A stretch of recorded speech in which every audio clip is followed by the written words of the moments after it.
कुल हिंद मजलिस इत्तेहादुल मुस्लिमीन के सदर बैरिस्टर असदुद्दीन ओवैसी ने मजलिसी अरकान असम्बली व कौंसल, मजलिसी कॉरपोरेटर्स और पार्टी कारकुनों के साथ कायद मिलत नवाब बहादुर यार जंग की बरसी के मौके पर गुंबद कायद पर चादर गुल पेश किया और उन्हें खिराज अकीदत पेश किया।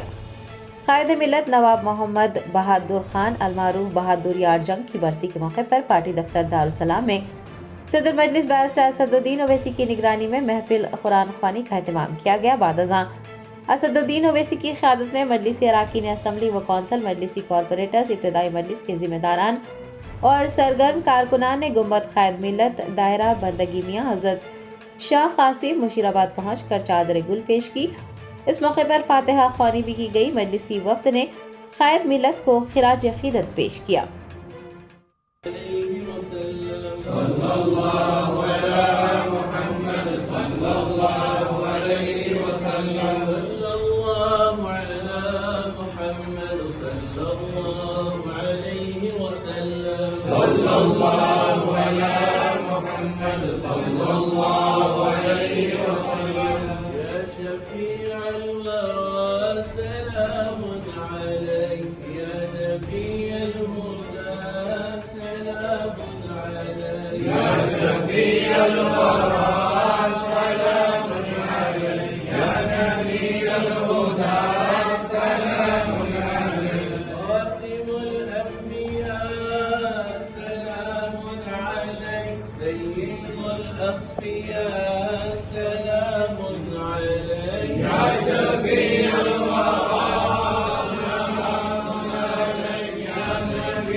Germantown super speciality hospital, doctor Mir Jawad Zar Khan, senior experienced orthopaedic surgeon, bone fracture, joint replacement, hip replacement और स्पाइन सर्जरी कामयाबी से अंजाम दे रहे हैं।